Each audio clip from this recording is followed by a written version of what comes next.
भगवान प्रति आस्था छ र त दियो बत्ती जलाउन मन लाग्छ सधैँ। हजुरहरू आइदिनुहुन्छ र त कार्यक्रम चलाउन मन लाग्छ सधैँ। हजुर दर्शन नमस्ते अनि नमस्ते नमस्कार सँगै सन्ध्याकालीन बसाइको न्यानो मिठो लोक साङ्गीतिक अभिवादन टक्राउँदै साप्ताहिक कार्यक्रम शिला सङ्गीत साँझको मञ्चमा उपस्थित भइसकेका छौँ। मेरा सहकर्मी सञ्चालकमा हुनुहुन्छ निर्दोष सन्तोषज्यू र म कार्यक्रम प्रस्तुता बिमला घरती मगर। हिमाल पहाड तराई कोही छैन पराई, न त जातीय भेदभाव न त धर्म संस्कृति। गाउने रमाउने सँगसँगै लोक संस्कृतिलाई बचाइराख्ने उद्देश्यले विगत लामो समयदेखि फेसबुक मेसेन्जरलाई केन्द्रबिन्दु बनाई सञ्चालनमा आइरहेको छ लोकप्रिय तिर्सना अनलाइन रोडीघर। र यसै रोडीघरले आयोजना गरेको साप्ताहिक कार्यक्रम हो शिला सङ्गीत साँझ। र यसै कार्यक्रमको 18औं भागमा आज मन्तव्यका लागि हुनुहुन्छ आदरणीय रोधी प्रमुख अध्यक्ष विष्णु मगरज्यू र त्यसै गरी आदरणीय रोधी प्रमुख महिला सभापति सीता खातीज्यू। र आज कार्यक्रममा दोहोरी घम्सा घम्सी गर्न गायक कलाकारमा हुनुहुन्छ चर्चित गायक अर्जुन बिन्दासज्यू र गायिकामा हुनुहुन्छ चर्चित गायिका निर्जल विवशज्यू भने गीतको बोल रहेको छ ए निरजाले।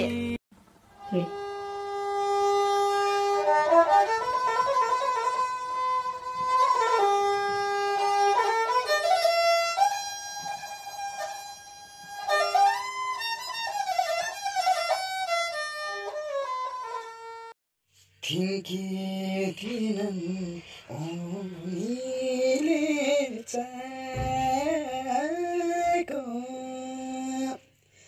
फेरि उसैसँग छ भेट भएको ए निरजले उसैसँग जिन्दगी काटा मलाई दिलैबाट हटाऊ।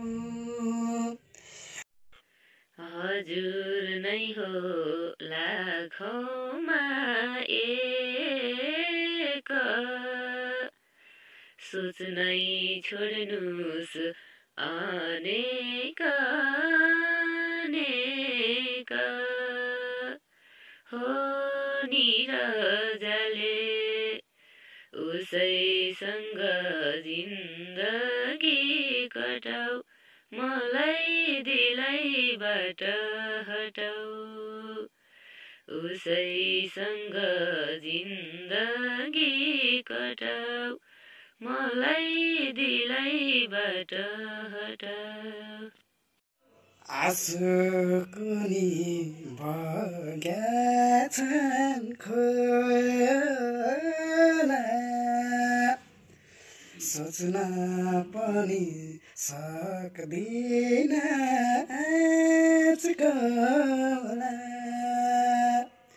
ए निरजले उसैसँग जिन्दगी कटाऊ मलाई दिलैबाट हटाऊ। उसैसँग जिन्दगी कटाऊ मलाई दिलैबाट हटाऊ।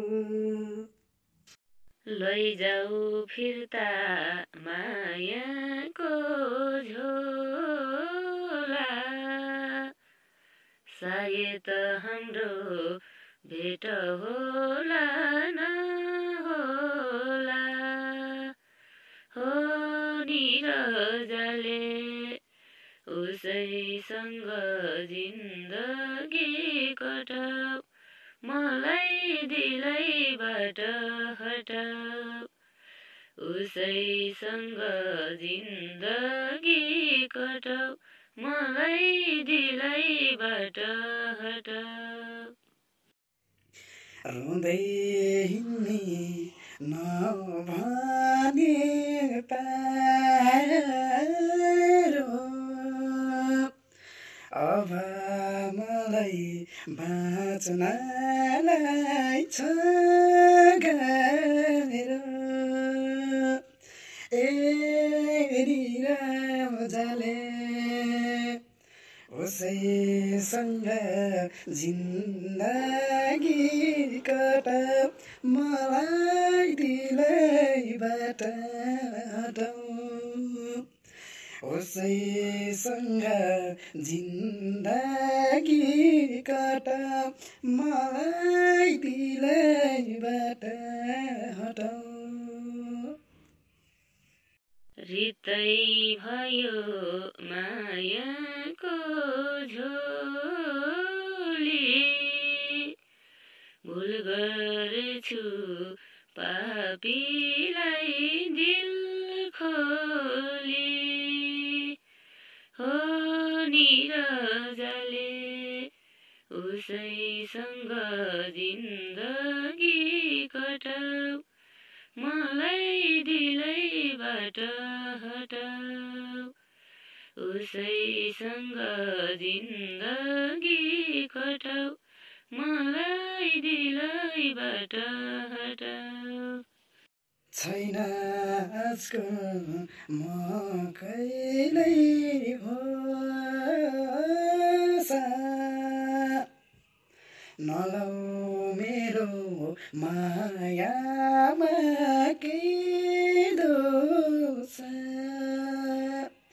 ए निरजले उसैसँग जिन्दगी काटाऊ मलाई दिलैबाट हटाऊ उसैसँग जिन्दगी काटाऊ मलाई दिलैबाट हटाऊ तिम्रै यादमा बसे मन जलाई धनी पाएऊ बिर्सिएऊ मलाई हो निरजले उसैसँग जिन्दगी कटाऊ मलाई दिलैबाट हटाऊ उसैसँग जिन्दगी कटाऊ मलाई दिलैबाट